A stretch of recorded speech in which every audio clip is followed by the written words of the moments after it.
Hey everybody, my name is Dash Edwards, and this is the first YouTube video I've ever uploaded.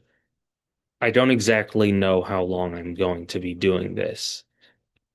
Before I start, I should apologize in advance if my elocution is a little bit off because I've never exactly been the best with words, and I don't have a complete script to go off of right now. In addition to that, I'm trying to put this video together by splicing together multiple cuts. So if you're watching this, please feel free to add any comments about if I could improve anything about the video. Your feedback means a lot to me. But anyways, I'm making this video because I take a lot of pride and meaning in talking about my story. And not just that, but also about meaningful topics such as philosophy, politics, religion, society, human behaviors. The list goes on. I think that it's important for me to tell my story and talk about these topics, not only because I want to inspire other neurodivergent people like me and other marginalized members of society as well. But I also think that it's important to discuss these because if we talk about these issues more, discuss them, debate them, then I think that we have a chance of growing as a society and creating one in which those who are currently marginalized can experience the same opportunities as other people who did not necessarily have to work for those opportunities. So if you are neurodivergent like me, or if you are a member of a marginalized group, I hope that my videos inspire you. And so without further ado, here's my story. So I was born to a middle class family in a relatively middle class suburb of Los Angeles. And from the beginning, I could tell that I was different from the others. For example, during my elementary school years and middle school years, it seemed as if my peers could get along with each other very well, but they couldn't get along with me, and I didn't know why. They also made fun of me and viewed me as inferior, and I didn't know why.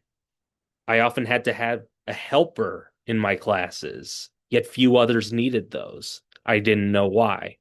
I was part of a special education program up until middle school, yet almost no one else was, and I didn't know why. But it wasn't just in school, it was outside of school where I knew that I was different. For example, my father and my brother, they are much more gregarious people and they can easily hold conversations, especially casual ones. Yet I really struggle with conversations even to this day. And I'm not exactly the most talkative person unless it's about a really important topic. I finally got an explanation for why I was the way I was at the age of 12. My father pulled me aside for a private conversation, and he said that I had autism. I had known a little bit about autism to that point, but I could definitely sense the stigma surrounding it, especially with regards to my peers. And so when I heard this, I was immediately heartbroken, saddened by the news, thinking that I was destined to be inferior forever. I just wished it would go away. I wanted nothing to do with it. But I eventually got to the point where I accepted it, but just kind of swept it under the rug. I'd say that this was about the end of middle school into high school when I began transitioning from that first disappointed mentality to just kind of sweeping it under the rug. But despite this, I was still having a lot of trouble making friends. I was spending weekends alone while my peers were spending a lot of time with each other on the weekends. I might have been one of two or three people who did not go to high school prom. I was hoping that going out of state for college would change my fortunes as fewer people would know each other and the whole deck would be reshuffled in terms of social connections.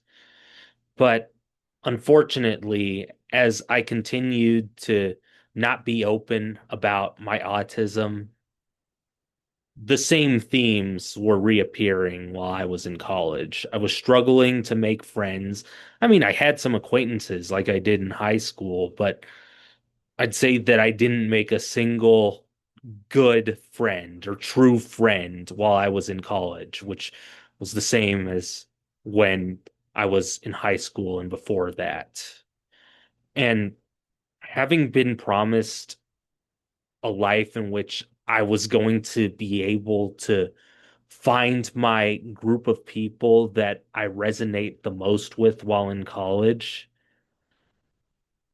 I was really disappointed when that wasn't coming to fruition.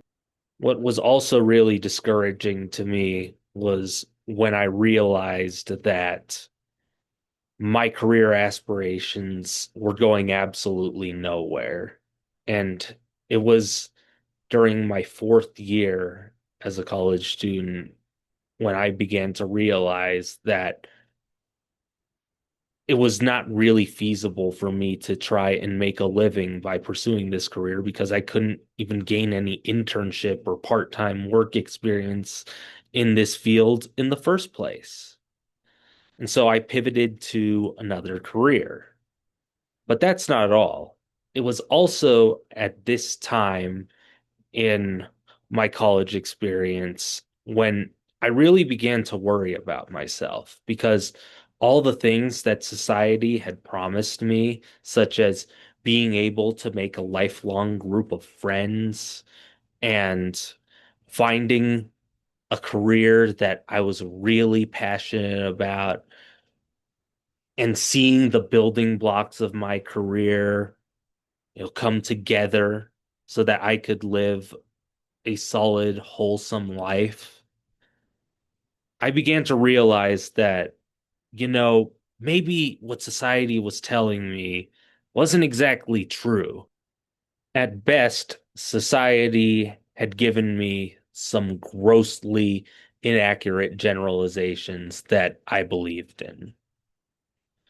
But the breaking point wasn't there. It was actually after I graduated college. When I finally did get my first full-time job out of college, it was at a nonprofit, and they sent me to what they call a service site so I could implement one of the nonprofit's projects with that service site into society.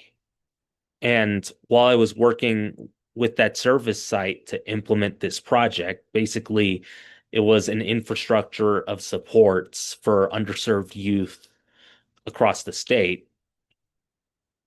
The service site treated me as if I was a neurotypical worker, and as a result, they forced me to work in a way that I did not feel was maximizing my productivity and my well-being. In fact, it was hindering both of those. And then that's when I realized that hiding my neurodivergence was doing me no good anymore, as society just continued to assume that I was neurotypical and thus made me operate in ways that I did not feel comfortable at best.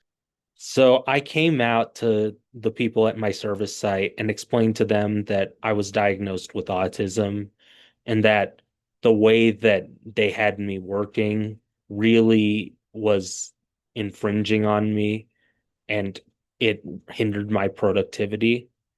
And they were relatively accepting and they listened and they allowed me to work in a way that was more productive for both me and for the service site as well.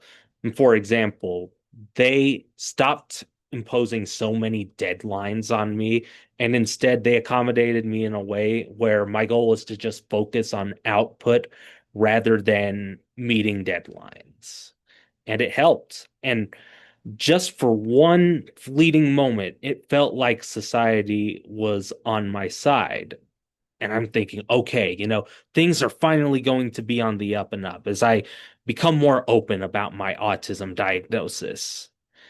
And yet, despite all that, something still felt off. And I couldn't quite put my finger on what it was.